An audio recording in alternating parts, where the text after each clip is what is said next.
that they're coming up with as well are just laughable. And it's clear that these Gulf Arab states are in fact in the pockets of the Zionists themselves, especially in their support of the Zionist plan in the Middle East that is trying to weaken the resistance axis, which is Iran, Syria, and Lebanese Hezbollah as well as other resistance movements such as the PFLP and other Palestinian resistance movements that have been, successful in their pushing back of the Israeli invasion of Gaza. I think that also the link can be made with ISIS, which has been allowed to grow in the region by those who have destabilized the Syrian and Iraqi states, such as the U.S. and Europe and Turkey. ISIS was the ones who claimed to have killed the 3 illegal Israeli settlers in the West Bank. So why then did that translate to an airstrike against Gaza that has killed 500 people? And the answer to that is Israel can now just continue their ethnic cleansing campaign against Palestinians with impunity because they have been able to weaken the real resistance in the region, such as Syria. There's a lot more that can be said about ISIS as well, being sort of a proxy army of Israel and the United States who are hell-bent on balkanizing Syria. And it's just very interesting that these so-called Al-Qaeda groups that claim to have the beacons of Islam are in fact, instead of ever attacking Israel, they're killing Palestinians in Yarmouk camp in Syria, where they've been maybe one of the only places that they have had full rights and refuge since the Zionist takeover of Palestinian land. Okay, stay with me, please. There's a really marked hypocrisy there. All right, stay with me. Let me cross back over to Berkeley, California, get Mr. Henry Noor back in on this. Mr. Noor, I want to look at the aspects that we have seen, though we see the silence of the official international community. More and more, we're seeing regular people take to the streets in various countries and many continents in the world. Looking at your country, looking at the United States, do you think that... well, I'm not actually... Go ahead. Sorry, go ahead. Yeah, I just want to... Usually, I'm afraid I'm pretty pessimistic about the American public, but in fact, I'm encouraged. We had here in San Francisco, we had actually a very large march last 2 days ago on Sunday, by far the biggest march having to do with Israel and Palestine in many decades that I've been involved in this. A very high-spirited, very diverse group of people, lots of young people and families. And everybody, I think, came away feeling much better. And just this afternoon, I took part in another demonstration where we just went out and held up signs at a busy intersection at rush hour at the end of the workday. And we got a tremendous number of people, waving or giving us a V sign or thumbs up or honking their horns in support. I think the pictures, the sheer brutality of what the Israelis do every day is finally starting to get through a little bit to people. I think. Well, that's what I wanted to know. Do you think that we're transitioning into a different phase as far as the awareness of the American public? As far as the public goes, I do. That's very different from the American government. And there's no direct connection between what the American government does and what the people think. But I do think they're really seeing a tipping point in public opinion, and that might begin over time to have some effect on what the government does. But I think in terms of the question you asked before about the international community, I just want to get back to that because I think the real thing is in a sense it really depends on how well the Palestinians can hold out. I think the international community is quite willing to let the Israelis do whatever they want, as long as they can get away with it. If they can succeed, no matter how many people they kill, if they can do it quickly and efficiently, the Americans and the rest of the so-called powers will let them get away with it. Why is that the case? That question's then, sir. Why is that the case? Why do they allow Israel to get away with it? Well, my view is that the key thing is the power of the Zionist lobby, so to speak, in this country. They're really the critical factors. I mean, some people say it's American imperialism in general, but I don't think the American, the Wall Street banks or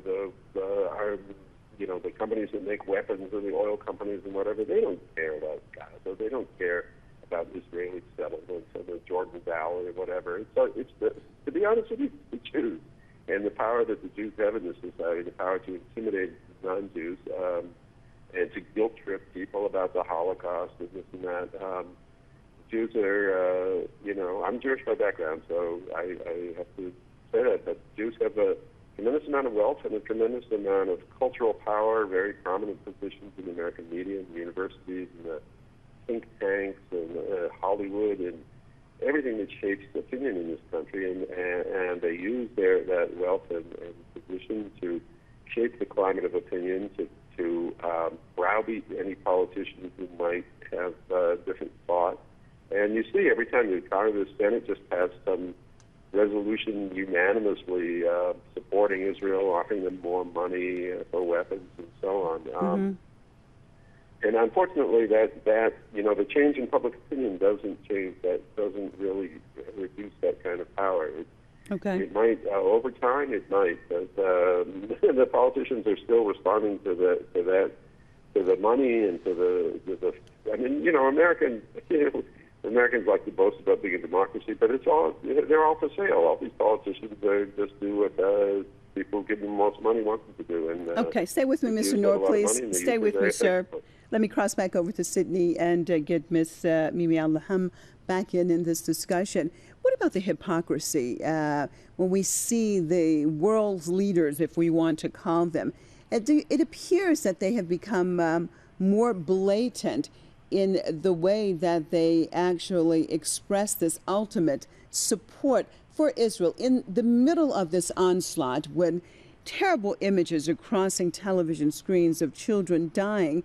Then we see UN Secretary General Ban Ki-moon actually condemning Hamas and giving his condolences to the Israelis. What do you make of that? Why do you think that they have become so blatant, so in-your-face type of attitude that they're taking?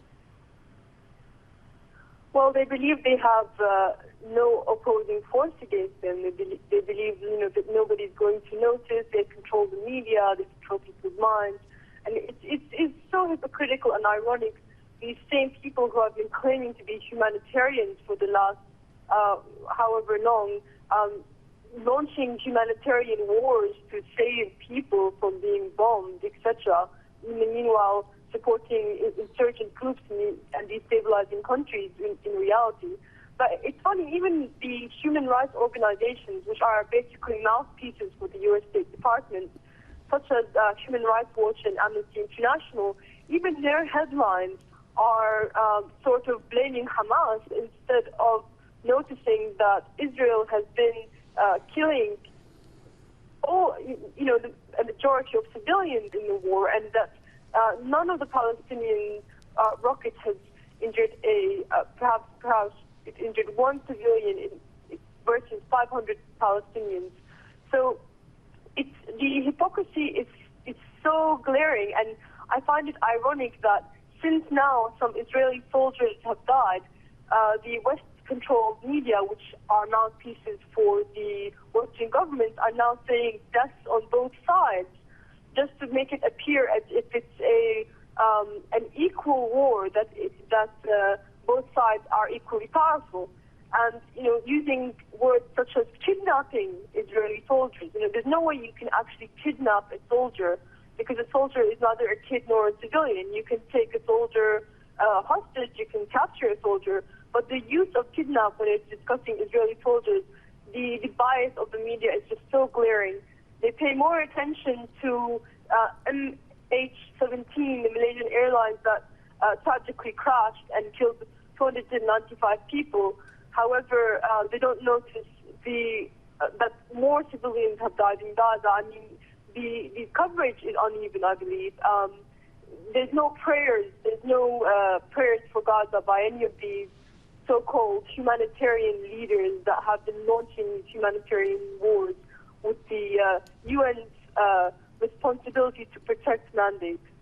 And no moments of silence that we saw from the United Nations the other day, also for that airplane that was shot down over Ukraine. Well, that brings us to the end of this part of our look at the latest situation in Gaza. I'd like to thank my guests for being with me.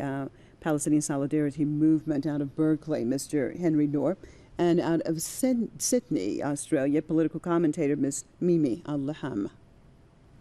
And thank you, viewers, for staying with us right here at Press TV. Don't go away. I'll be back in less than 5 minutes with the latest news from Gaza and the rest of the world. Stay tuned, please.